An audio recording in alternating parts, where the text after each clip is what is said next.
Hindi po siya pwedeng i-process as BO, kundi papasok na siya for another contract. Ang third po ay, pwede po na lumagpas exceptional cases, no? Urgent, emergency, no? Magbibigay ng authority ang head of the procuring entity na mag-process ng variation order na beyond 10%, pero hindi po pwedeng lumagpas ng 10%.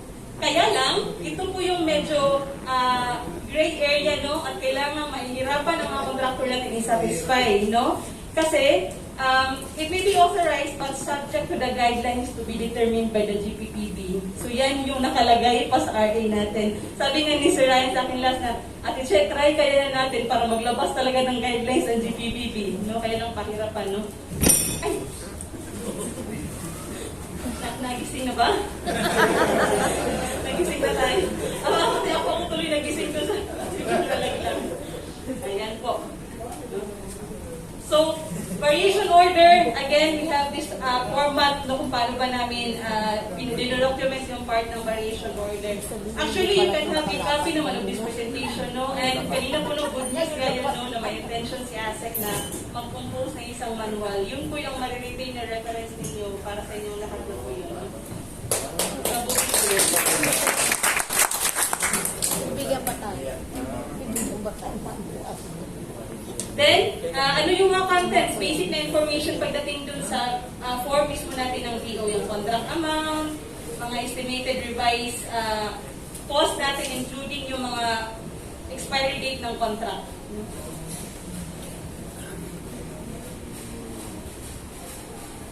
So, a variation order should be supported by an approved plan.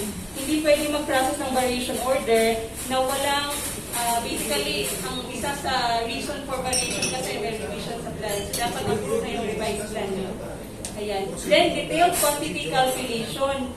Paano yung sinasabing detailed quantity calculation? Hindi po pwedeng naglagay lang kami doon na nag-change kami ng, increase kami ng volume ng pancake. No? Ang original namin ay 100 cubic. Tapos nag-add ka lang ng quantities doon na station ganito, 1 cubic. Station no? Usually, ang detailed quantity calculation ay talagang pinapakita na 1 times 2, gano'n, no? Para mapakita sa amin yun, ha? Kung maaari, kasi paano ba naman tayo maging transparent at paano naman ika-counter-check yan sa implementing office kung tama yung claim ng contractor. Then, technical justification. Technical justification, ano yung reason naman ng pag-claim ng variation order. Ito yung mabigat-bigat kasi you have to understand kung valid ba yung reason ng pag-claim ng variation order. No? Then, derivation of additional contract time. In case po na the additional items of work, new items of work would incur additional time for the contractor to work on, it has to be granted with the corresponding additional contract time naman. Yan po madalas ay kung ang item of work na inad natin ay hindi naman parallel with other work. So, may tinatawag tayong critical path pagdating sa schedule. Kung yung critical path ay tatamaan, no, mag-move forward dahil dun sa inad nating item, doon po magkakaroon ng claim for additional time extension due to variation order.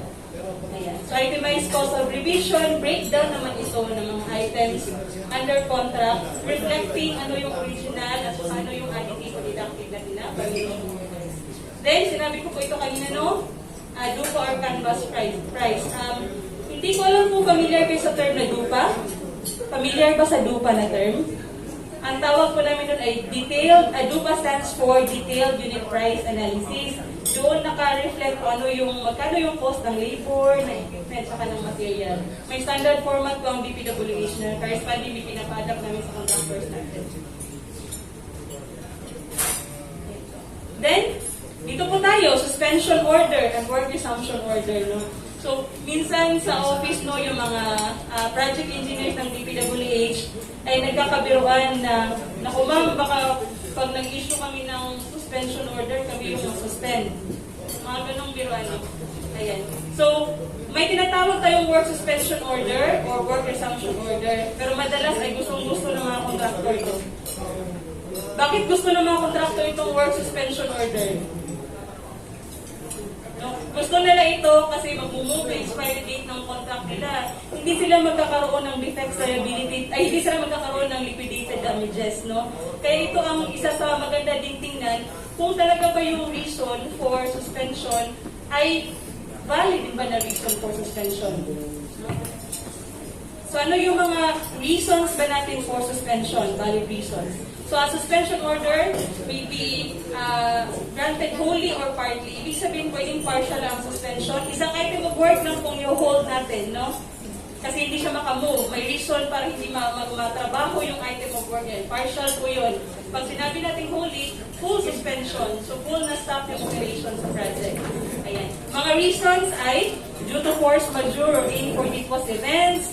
Pwede pong failure on the part of the contractor to correct bad conditions. Ang tanong, Che, okay lang ba talaga na mag-suspend dahil doon sa failure ng side ng contractor?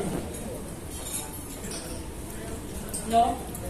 Ito po ay valid po yan na reason. Kaya lang, kasi po bang magsususpend tayo, ang default nga po no, nakalagay sa points to remember natin, ang issuance ng isang approved na work suspension order ay hindi po automatic na equivalent, magkakaroon na equivalent na time extension. No? Kung nasuspend ang contractor ng 20 calendar days, hindi po ibig sabihin no na mabibigyan agad siya ng 20 calendar days na time extension na mag-move yung expiry ng contract niya. No? I-evaluate pa rin. Kung ang suspension ay ang reason po ay itong fault ng contractor, no, or unsafe yung site condition na pwede mag-issue ng work stoppage talaga, wala pong corresponding na ma-claim na time extension ng contractor kasi unang-una kasalanan niya po. Yan. So nawa ay malinaw po yan. Then, failure of the contractor to carry out valid orders or due to adjustment of plans. Ito naman ang revisions of plans. So valid po yan for work suspension. Hindi makaproceed kung walang approved na plan. Then, peace and order conditions. Common po ito sa province, no? May mga instances ng ganito.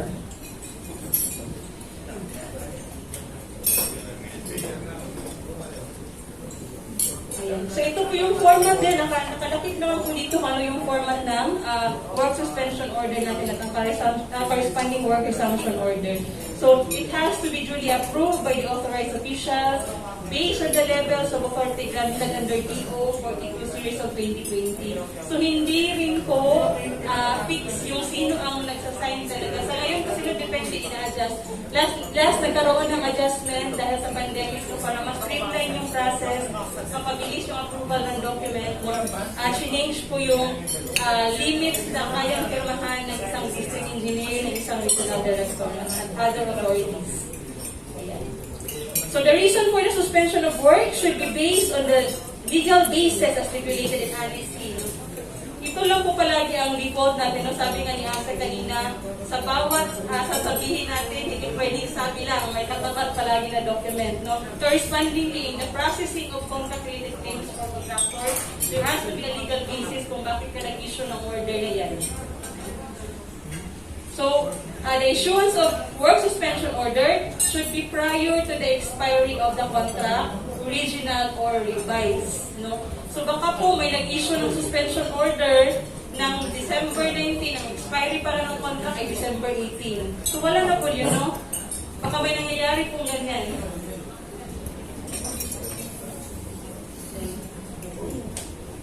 So far, napaka-mindful naman yata ng mga implementing office ng BP sa ganito na walang suspension order na may issue na expired na yung contract. Parang mortal sin tuloy yun sa mga field engineers na nagkamali ka pa doon. Ayan.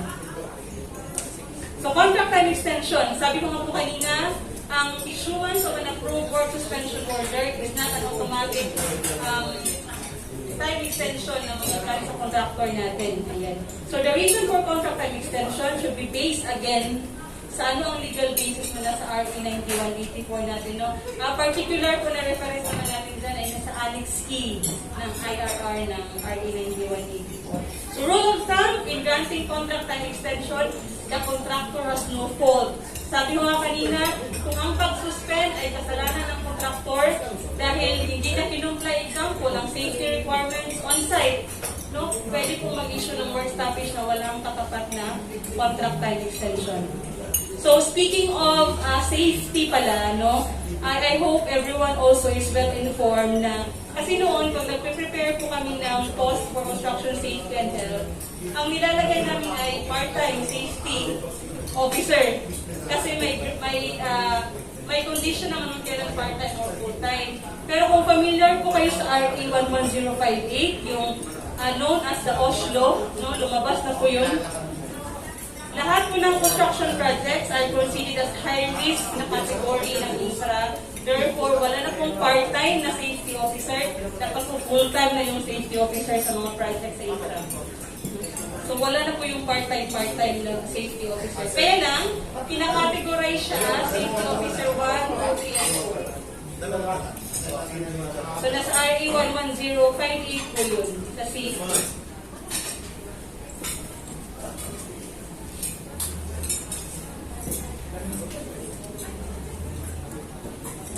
So in the same way, wala pong contractual extension to be granted if the contract has already expired, no? So hindi po ibig sabihin na dapat ma-approve yung time extension within sa expiry ng contract. Ang minimin lang natin ay dapat mag-request ng time extension ang contractor before mag-expire ang contract. So meron din po specifics niyan pagdating sa Annex E ng RA 9184 at DO 44 Series of 2020 ng DPWH. So, kanina napakita niya sa DO 11, no? Yan ang isa sa parang Bible na ng taga-DPWH kasi yan tinatawag namin DATS checklist. DATS meaning document tracking system ng DPWH. So, nasabi din niya sa kanina na ang pag-process ng bawat document ay may timeline. Actually, pwede mag-reklamo ang contractor nun na, uy, DPWH, di ba sabi niyo pagdating sa finance service ay 3 days lang, 6 days lang yung billing namin. Ba't lumagpas na ng ilang araw? No? Kasi may timeline specific doon sa DATS checklist. DO 11 Series of 2021 kung ilang araw ang pinaprocess ng bawat office. No? Or si USEC dapat 1 day lang na pirmahan ng monthly certificate for payment ng contractor natin. Pagdating pa naman sa billing, no, medyo real talk siguro to. Pagdating sa billing, nagre-reklamo ang mga contractors sa tagal ng pag-process ng billing. No? Isa sa mga nire-reklamo yun.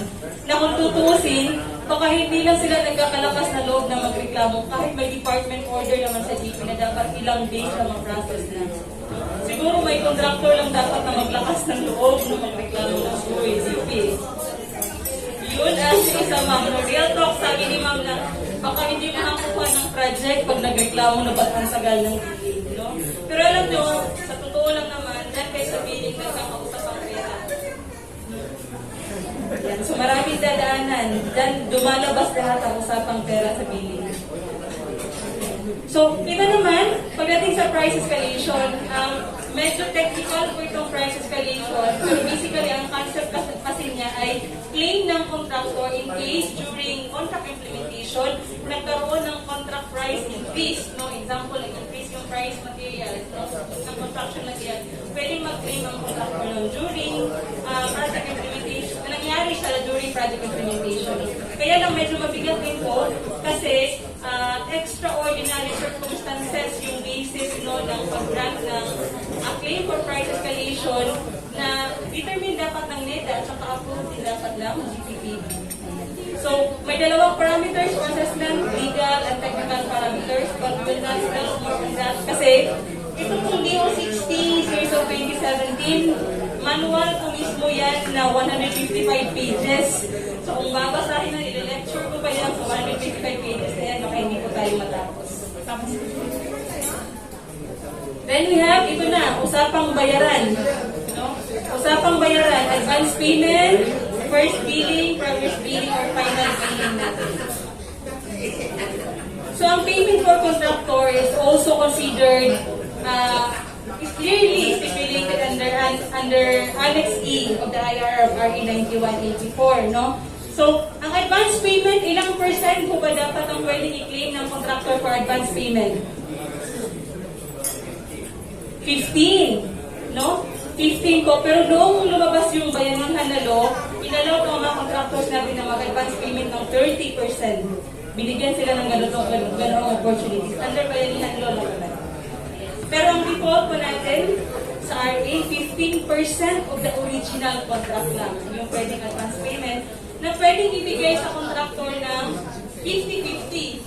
No, 50% ng 15%, pwedeng yun lang ibigay natin kay contractor. No? Lalo na kung sobrang laki ng kontrata, baka magdadalawang isip si private engineer na i-certify ko ba ito as tama talaga na advance payment sa contractor. Kasi baka takasan kami. No? Baka may tendency na takasan. So yung mga documents, checklist na nandito, yan din po yung nakalagay sa DO11 series of 2021. So baka isa sa initial reaction nyo na, ay, ang dami namang documents. Bakit ganyan kadaming documents mo na nire-require for processing ng advance payment? So yun po talaga ang pinaka-business rules sa DPWH. Yan yung mga documents na hinahanap. So, hindi ko na po isa-isahin yan, no? Pero bawat document na yan ay may significance naman talaga. So doon sa sinasabi natin, paano kung takasan kami siya, no? Naka-advance pay, bigyan ng advance payment, tinakasan kami ng contractor. So meron po tayo dito, bond naman ang hinahanap. So, required po ang contractor na mag-submit ng surety bond for advance payment, no? So, kung meron tayong performance bond, pagdating sa claim naman ng payment, particularly advance payment, dapat may bond na binibigay ang contractor.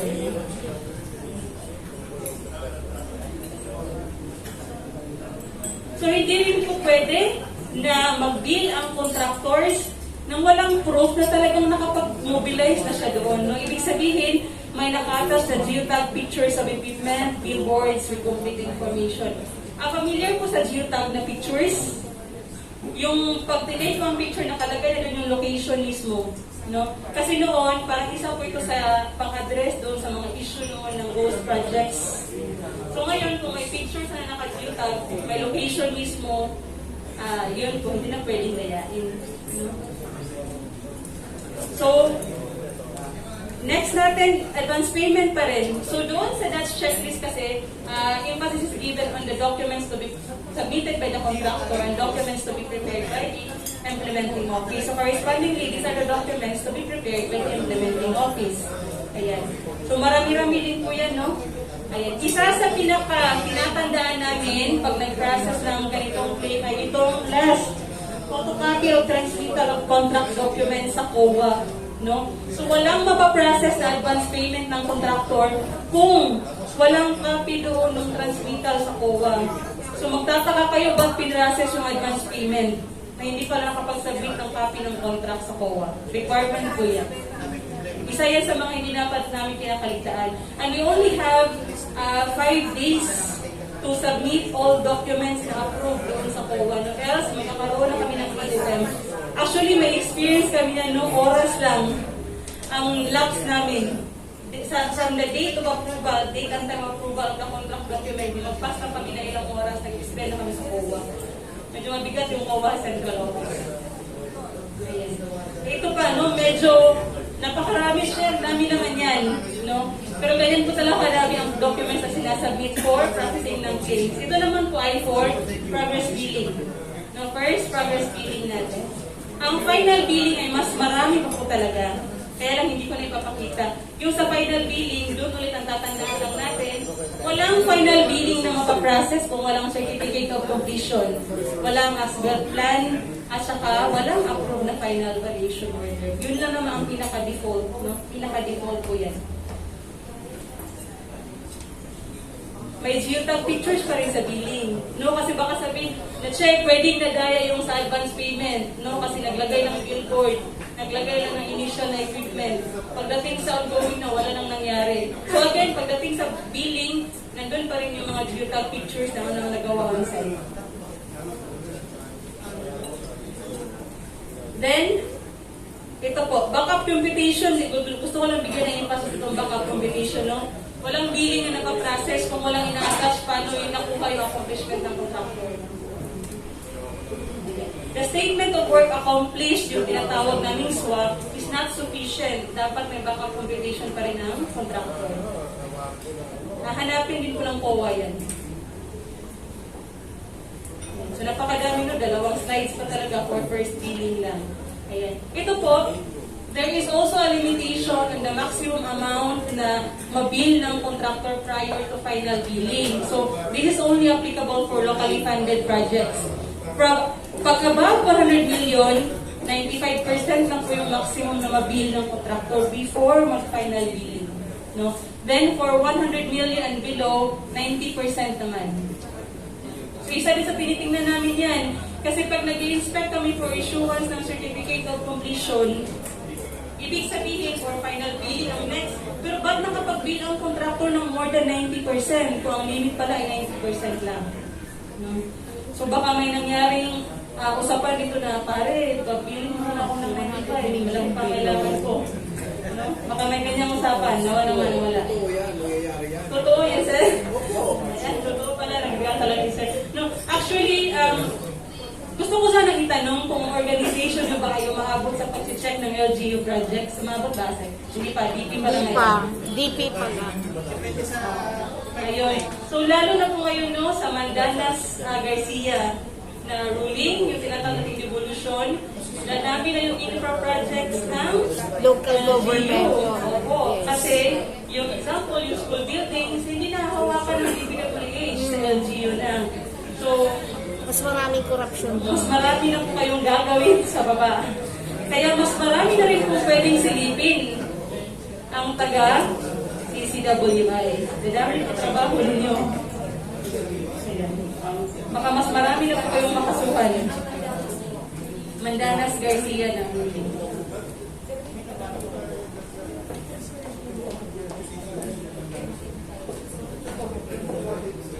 Ayan po. Another is, tapos na po sa advance payment, first billing. We also have this retention money. Ilang percent po ba dapat yung kinakaltas na retention money sa contractor?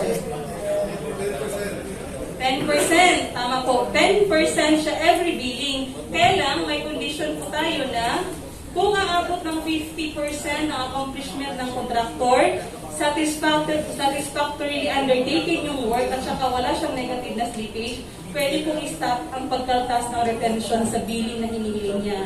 Kaya lang, pag umalik ulit na nag-negative siya, anong gagawin? Magkakaltas ka ulit ng retention. So sa office naman po namin, default palagi. Kahit positive pa po siya, no? Automatic kami nagkakaltas ng retention kasi pang-secure talaga sa office. However, there are really instances na yung contractor nag-request siya, in-specify naman sa letter na DPWH, so hindi mo na kami magpapakaltas ng retention ngayon. Kaya lang, ano pong kapalit doon? May kapalit, tama din sir, may kapalit na ban, no? Dapat may substitution ng ban. Yung amount ng ban ay equivalent doon sa retention sana na ikakaltas sa kanya. So, pwede po yun, substitution ng ban. Kasi the contractor would prefer the monetary value of their money, no? They would rather submit a ban rather than deducting with the monetary value of the amount na pwede sanang maklaim pa nila. So, ano ba ang purpose ng retention money?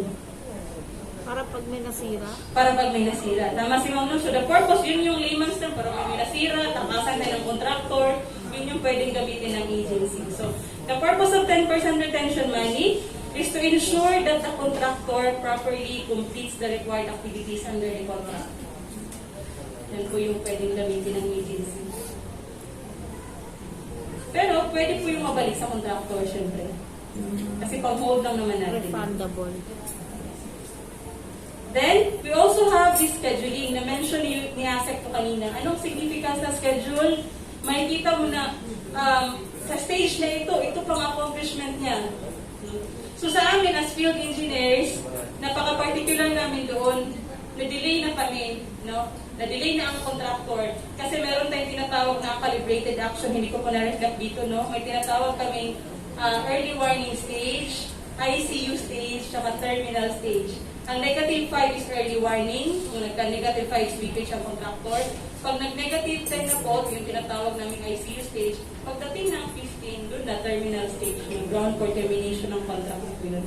And the process of contract termination is also very tedious, no, mahabang process din yun, madugong proseso. Hindi naman ganun kadali mag-terminate talaga ng contract. Kasi baka ang mangyari, kung merong kaakbay na politiko ko, yung mga contractor natin, baka yung taga-PWH pa yung ma-terminate. No, wag naman sana. Sana all talaga. Opo, no? Hindi po lingid, kami po no, kahit medyo bata-bata pa kami sa agency, hindi po lingid sa kalaman namin yung mga ganong gawain. No? Ayan. So kaya na-realize ko nga kanina, na nandito si Yusef, naisip ko na may ganito palang tao sa agency kasi I would like to share na my parents are government employees pero ordinary employee lang po sila. Then my mother really want me not to enter the government kasi alam mo nila yung image ng gano'n. No? Kaya lang doon sa program nga sa cadet engineer sa DP, we find purpose in entering the government. So, awa ng Diyos po, umabot pa kami ng 8 years sa DP. Then, yan po sa schedule, no? Pwede na pong sa RA kasi noon, ang naka-recommend talaga na scheduling to like per CPM. Pero nakalagay na po ngayon per CPM at any other tool na pwede. So, DPWH correspondingly issued a department order to utilize PDM. PDM na po tawag, hindi na po kami gumagamit ng per CPM. For purposes ng contractor siguro, if they are using that one as an easier means to check their activities, monitor the activities, they can still use the per CPM. However, sa DPWH, ang ini-impose at saka sinasabit na po nila na document ay PDM na po ang tawag namin. Yun yung tinatawag ng precedence diagram method. No? So, iba na itsura niya. Ganito na itsura, hindi yung bilog-bilog. No? Araw-araw. So, medyo technical na po ang explanation naman yan kung paano ang pag-prepare niya, no? Pero yan na po ang ginagamit namin. So, alam ko yan, baka doon sa sinabit ng during bidding, baka pusitahin ninyo na, uy, ba't hindi per CPM yan? So, allowed na po ang PDM. PDM po, sir. Ha? Nag-joke pala si sir. Hindi po kita-gets. Non-partisan daw kasi kami, sir, pag government employees. So, yan po. Ang relevance for having that approved construction schedules, either original or revised, is for us to have that as a good reference in processing work suspension order, time extension. Kasi dyan po namin nakikita kung anong activities bang pinatamaan nung time na inisyo ang suspension order. No? Ano activities ba ang affected kung may additional items of work or may dinilit na dinidak na quantities or inad na quantities sa original contract. No? Mag-move ba yung schedule namin? So yun yung pinaka-basis naman namin. Reference for evaluation and preparation of docs. Then, time extension, variation order, yun po yung paggagamitan ng schedule na yan. Ang pinaka easier means for us to check and monitor schedule actually is a common. Pwede kahit mga layman ay maintindihan siguro yung tinatawag naming bar chart. Familiar naman sa bar chart, no? Yes. Kasi start and yun lang, no? Ay, na-delay na si contractor. Hindi pa nag-start sa ganito activity. Then, for processing of progress billing, syempre, reference din po yun, no? For monthly progress status reports, dali naman makikita kung ano ba yung accomplishment target for that month versus doon naman sa actual natin na accomplishment. Yes. So, sa haba ng panahon, lumabas din po ang department order sa DPWH na printed ang logbook. Noon, alam niyo po, noong una akong pumasok sa DP, bago pa lang talaga, gaya ako private sa Makati Development Corporation ng previous ko na affiliation. Nung pumasok ako sa DP, ang una ko pong ginawa ay nag-print ng logbook. Tapos sinita ko ng boss namin, so, hindi pwede yan kasi doon tayo sa manual na logbook. So yun po kinalakihan ko sa DP. Hanggang ito po, good thing, lumabas po yung ganito na format ng logbook ng DPWH. No? Printed siya ang format, i-fill out na lang. Manual naman yung pag-fill out syempre. Pero ibabind na siya. Hindi na yung bibili kami ng logbook na usual natin na logbook. Ayan. Ang contents din po ng standard logbook natin, and nandiyan na rin po sa DO. So, as per DO 216 series of 2000, project documentation is really required for implementing offices, particularly sa field engineers natin, kasi we are very vulnerable to litigation, kasuhan. Sabi nga ni Ase kanina, document lang katapat, hindi pwedeng sali-salita lang, hindi pwedeng gasset, hindi pwedeng hearsay, papel ang katapat. No? Ayan, kaya napakahalaga po ng documentation. Even that logbook would be a good proof in case na makailangang investigasyon, no? Hanapin ng mga proofs, evidences. So, content of that logbook, dalawa po yan, project logbook tsaka materials logbook natin. Nandyan na rin po ang format na hindi ko na i-discuss in detail ano dapat ang laman. Then, standard format also ng weather chart. Actually, ngayon po, isa sa strategic plan ng Bureau of Construction kasi ay standardize lahat ng format. So, yun po yung initiative so far ng DP.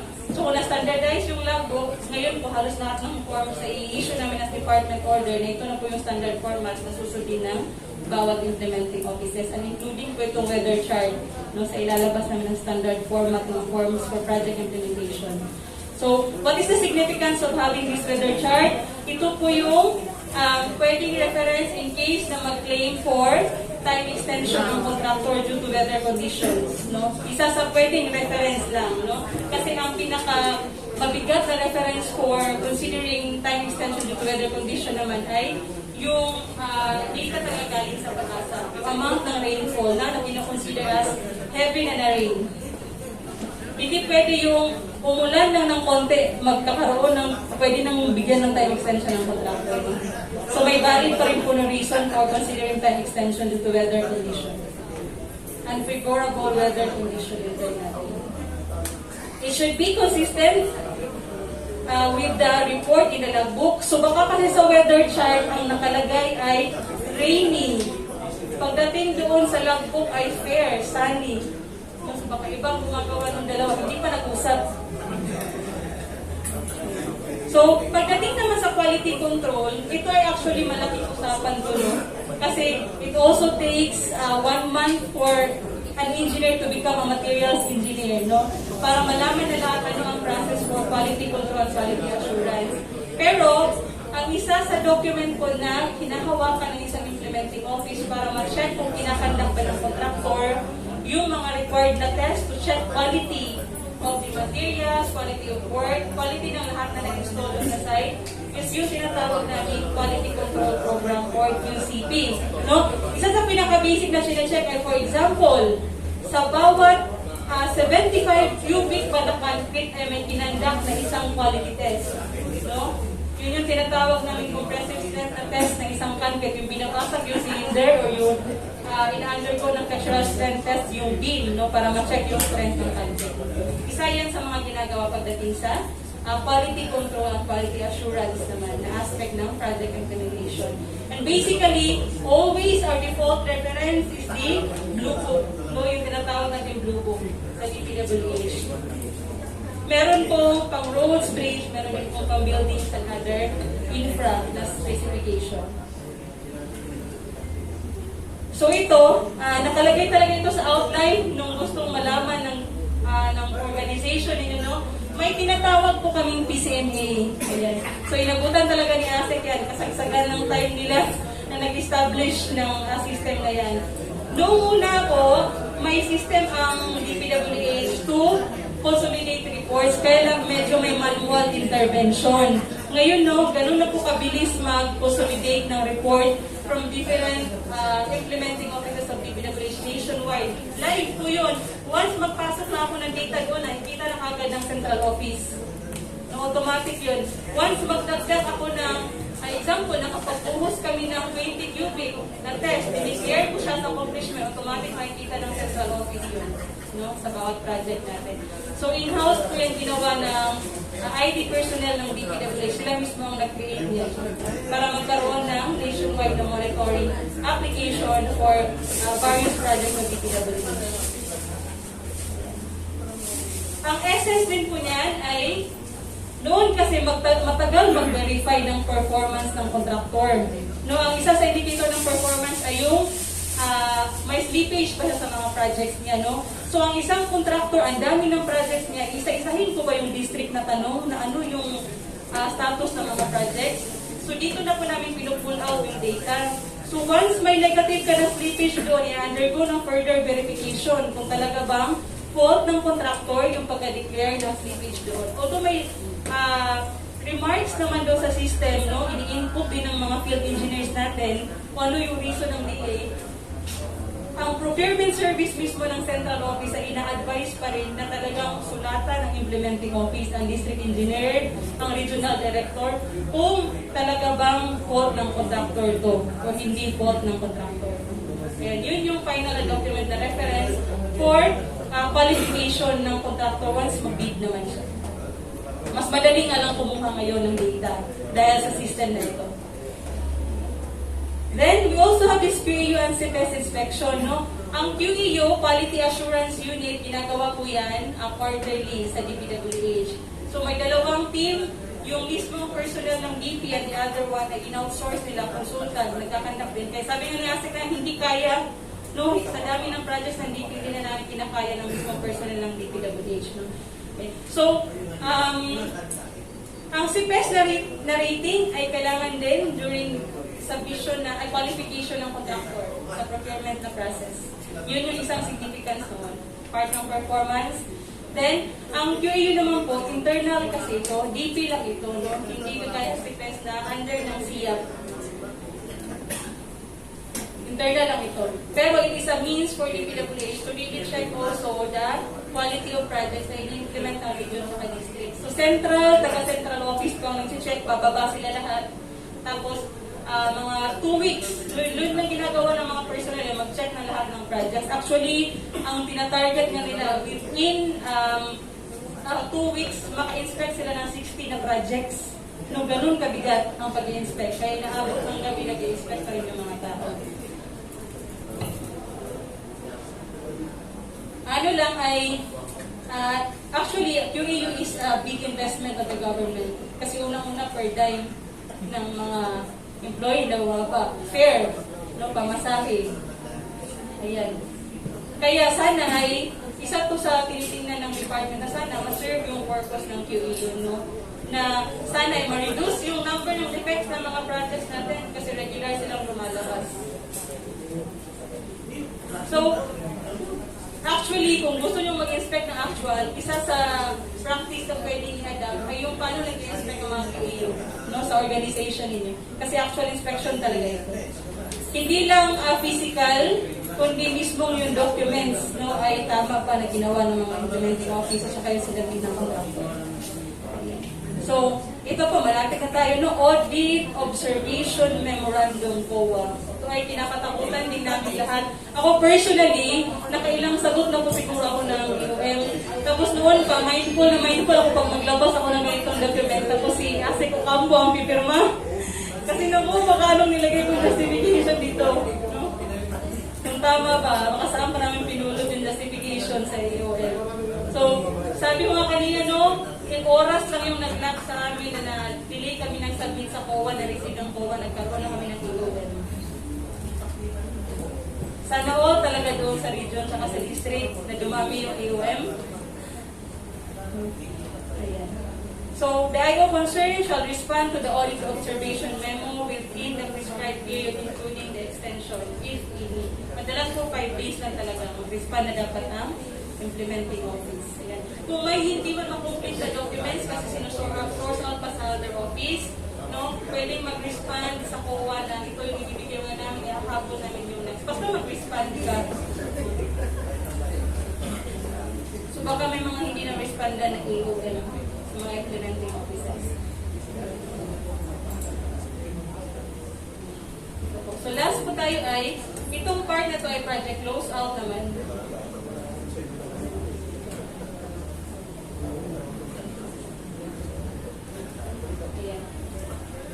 So ito na yung patapos na part ng project, no? Kung aabot na po ng 95% na completion ng project, pwede na po mag-conduct ang inspectorate team. So mag-create ng inspectorate team. Sa central office, yung Bureau of Quality and Safety, doon talaga galing ang mga tao, no? Combined with other offices ng DP. Pero sa region sa district, yung mga division chief doon, mga section chief, sila mismo ang nagkakandak ng inspection. Ito po ay inspection bago bigyan ng certificate of completion ng contractor natin. Hindi pwedeng mga field engineers lang, CPE, kasi baka sarilinin, nag-usap na pala sila. Pare, bigyan mo na ang certificate of completion. I-recommend mo na kagad ng certificate of completion para bayaran na. No? Hindi pwede. Kaya mga chief ang mismo nag-inspect. Yan, may quality assurance inspection po. Then, recon din po, anchor din po yan sa provision sa RA 9184 natin. After that, an issuance of certificate of completion may be undertaken by the implementing office no, upon recommendation of the quality assurance unit team o yung inspectorate team na nag-conduct ng inspection. So may DO din po, syempre, ang DPWH dyan. Hindi pwedeng walang reference na ginagawa. DO 99 series of 2015 naman po yan. So may format na tayo ng certificate of completion. Fill in the blanks na lang po talaga. Kaya mahirap magkamali kasi fill in the blanks na lang. Ang mag-issue po yan ay head of the implementing office. Kailan mag-issue? Dapat po ay mag-request ang contractor na, uy, DPWH, mag-inspect na kayo para ma-issuehan ako ng certificate of completion. No? Bakit kailangan ng contractor yan? Kasi as long as hindi siya ma-issuehan ng certificate, magre-reflect pa rin doon sa net financial contracting capacity na kailangan niya for bidding na maliit pa rin kasi may hindi pa natapos na project. No? Ma-account yan doon sa ongoing pa niya na projects. So ito ay process naman ng paano mag-issue ng certificate of completion. Pero ang pinaka-gist lang po talaga yan, paano ang process, mag-notice ang inspectorate team na may defects, i-correct ng contractor. Pag-correct ng contractor, magsasubmit siya ng pictures ng before, during, after. Malinaw po yun. Before, during, after. Tapos, babalikan ulit ng inspectorate team kung nagawa ng maayos. Hanggang ulit-ulit po yung process na yun, hanggang sa satisfaction ng inspectorate team na okay na yung project, no? Na clear from the text na bago po mag-issue ng certificate of completion. Ano lang po ba ang difference pagdating sa certificate of acceptance? Kung sa certificate of completion po, binibigyan ang contractor ng 30 days to undertake rectification. Pagdating sa acceptance, ang ibibigay naman sa kanya na time ay 90 calendar days naman. To correct, no? So may format na rin po. As-built plans, na-mention ko na po ito kanina, required for all projects including terminated contracts. Ibig sabihin, kahit na-terminate, dapat may as-built pa rin po na lumabas. No, may plano pa rin na lumabas. As-built plan sa huli. It is an entirely new set of drawing prepared by the contractor. So may issue kasi minsan no, na dapat ay contractor gumagawa, pero ang gumagawa ay nasa agency na. No, dumadagdag po sa trabaho ng mga personnel. Dahil sa out of personal interest po siguro, no, na ginagawa yun. Then, it should be reviewed by the concerned authorities and approved also. Then, may certification siya siyempre galing sa materials engineer, as to quality naman yun ang materials. Then, naka-reflect din po doon kung ano yung mga actual quantities na na-install ng site. Ilang doors, ilang volume ng concrete, no? Ilang square meters ng ganito. Nakalagay mismo ko yan sa as-built plan. Ayan. So, it is considered a permanent document. Sabi ko nga po kanina, upon reaching 95%, 30 days from that, dapat ay makapagsabit ang mga contractor ng as-built plan. Ayan. So, ito, familiar po kayo sa 1-year defects liability period. No? Upon issuance of certificate of completion, no, reckoning from the date of the certificate of completion, magkakaroon po ng 1-year defects liability period. So, yan po ay grace period. Kung layman's term, parang grace period, no, para ipangalaw na paano mag-perform yung structure na na-install. No? Baka mag-occur na defects. Ano ang defects liability period? Yung sabi ko nga, 1 year po siya na period from the issuance of the certificate of completion. Yan.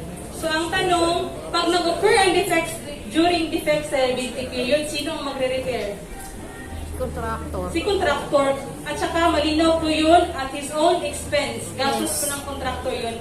At saka, ang defects po doon, regardless kung structural or architectural, it should be covered by the contractor at his own expense. Wala pong expense ang government doon. Then, so, ito, hinighlight po namin, no, na yung 1-year defects liability period, cover pa po siya ng performance security. Opo. So, doon, ibig sabihin, hanggang effectivity ng contract, hanggang doon sa issuance ng certificate of acceptance, doon po balik ang performance security natin. No? In different forms naman. And the common form is the band, no surety band. Ayan. After that, after ng 1 year, mag-request ulit si contractor na DPWH ay requesting for an inspection for the issuance of certificate of final acceptance naman, CFA. Ayan. So, issuance of certificates of acceptance ang pinag-uusapan natin. The same process po. Notice ng defects from the inspectorate team. Tapos, i-allow the contractors to rectify with attached photographs na isasubmit nila sa implementing office. So, may format na rin po sa DO, no? Ano yung format ng report at saka ng certificate of completion at certificate of acceptance.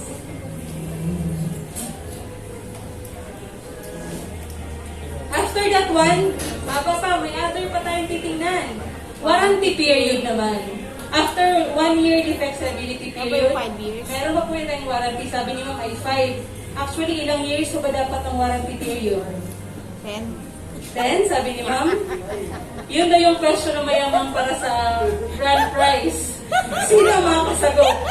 Sumagot na po ngayon kasi pwedeng, joke lang po. 1 year? 20 years na sabi ni sir. O, ano may contractor sir? Alam ko 5 Hindi years ba ako na binayaran ng contractor para maawa ha? Kaya lang may legal basis po ulit tayo kung ilang years pa dapat. Permanent. No? For permanent structures, nasa RA 9184 po ito. 15. 15 years. Pag semi-permanent, yung roads po natin, 5 years. Opo. There is also a 2-year warranty period kung other structures, yung mga bailey bridges lang. Slopes. 5 plus 15, 20, pwede sir. Yung mga Kulang pa slopes. sir 2, 7. Yes sir, may question si sir. Slopes. Yan sa warranty, 5 years pala yung concrete saka asphalt. Yes sir. Pero actual, pag inabot ang tag-ulan, lalo ng asphalt, wala na. Sabi ni Asa kanina sir na, kita nyo 1 year pa lang For sa example, mga defects na. example ha, nakakaraan kayo dun sa Quezon Memorial Park, yung EME na tinatawag, yung EME, ano kayo doon?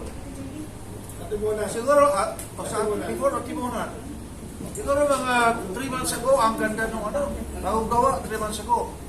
Dumaan kayo ngayon, tingnan nyo, sobra, sira-sira. Sino kontraktor? Hindi ang kontraktor, di. Totoo yan. Magkakanta tayo sa ano. Si Noel de Luna. Yan, isa pa yan. Hirap yun eh, sir. Pare, Recorded yan ha? halagas mo. Ayan po. Barkada Region 1. So may common pa tayo na reklamo ng public na ano ba yan, bakbak ng daan si DP. Naku sa amin, ganyan. Opo, so may biruan pa na sobrang dami pa ng pera, walang mapaglalaanan. Nakadalawang beses. Sinimento ha? So, para po sa kalaman ng lahat, 5 years po ang warranty period. Ano ba ang kinokorrect pag warranty period? Kung kanina po sa 1 year defectability period, we are concerned with the architectural structural defects. Malinaw po sa warranty period na structural defects lang. Pwede na kasuhan yun. Yes, sir. Di ba? Pwede na kasuhan yun. Kitang-kita ng ebidensya. Yes, sir. Kung babalik ulit tayo sa ebidensya, once magreklamo, anong ebidensya niyo? Ayun mismo. Oh, yes, sir. Ang tanong ko ay, sino ang maglalakas ng loob? Siyempre, ang CCWI. Tayo, ako. Maglalakas ng loob.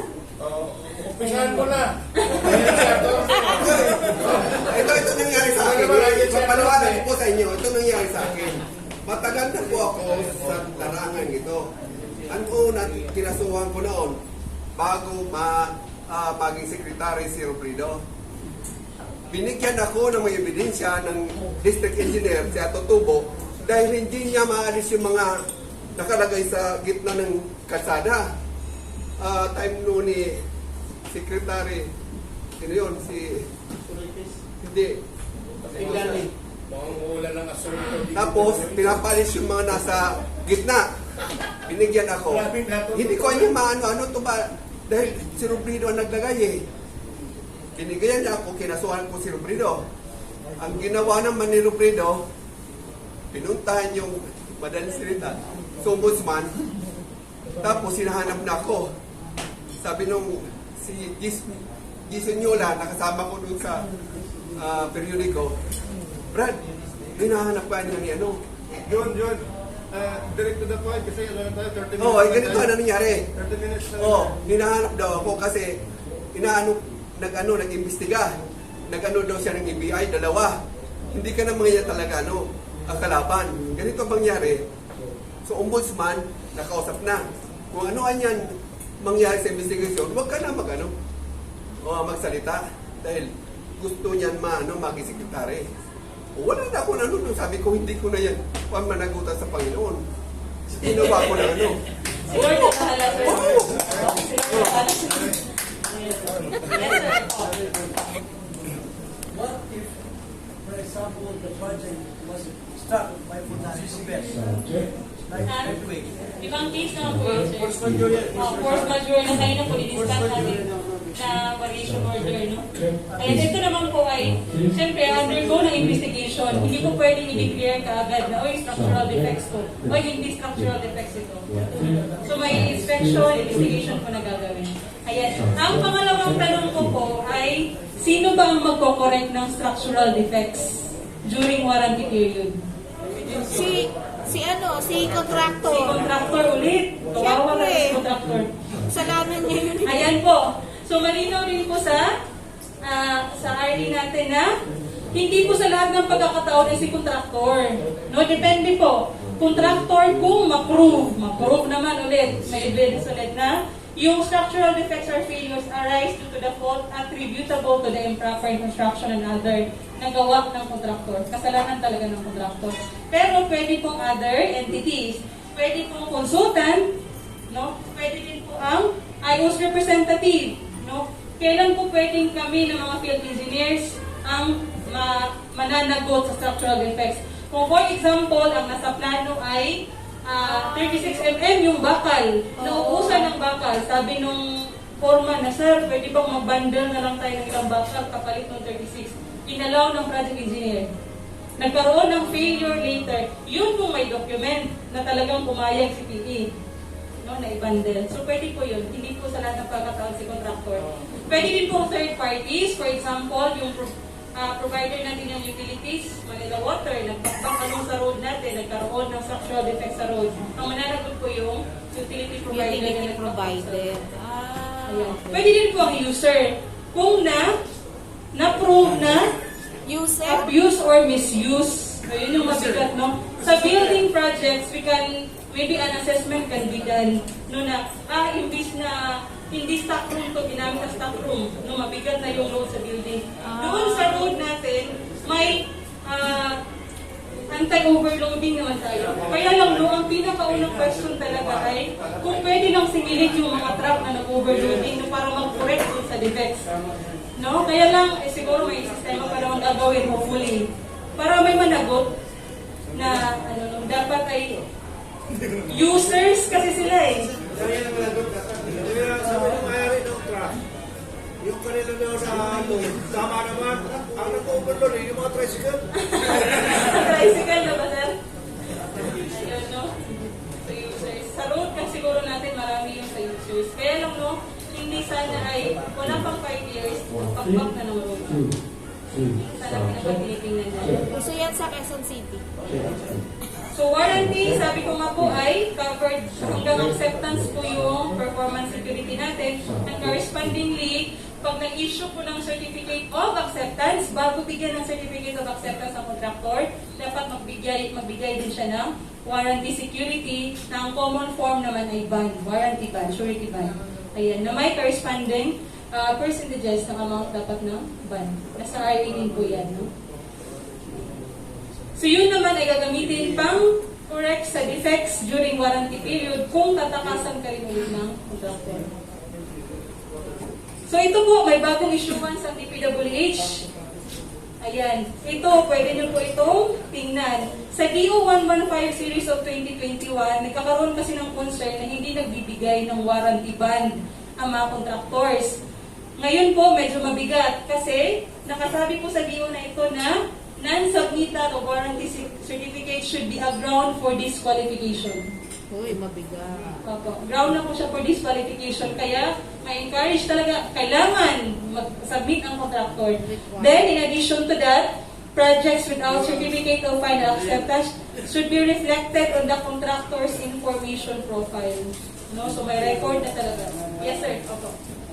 Then, number 3, a link or connection between the PCMA and the contractor's information profile should be established in order that when the procurement unit of the implementing office generates the eligibility check, a notice or warning will show that the contractor still has pending or unsubmitted requirements which can be used to pre-disqualify the concerned contractors. So yung PCMA po, dun kasi kami nag-update kung may sinabit na ban ang contractor. Nilalagay namin dun ang ban number, ang date ng ban, saka effectivity ng ban.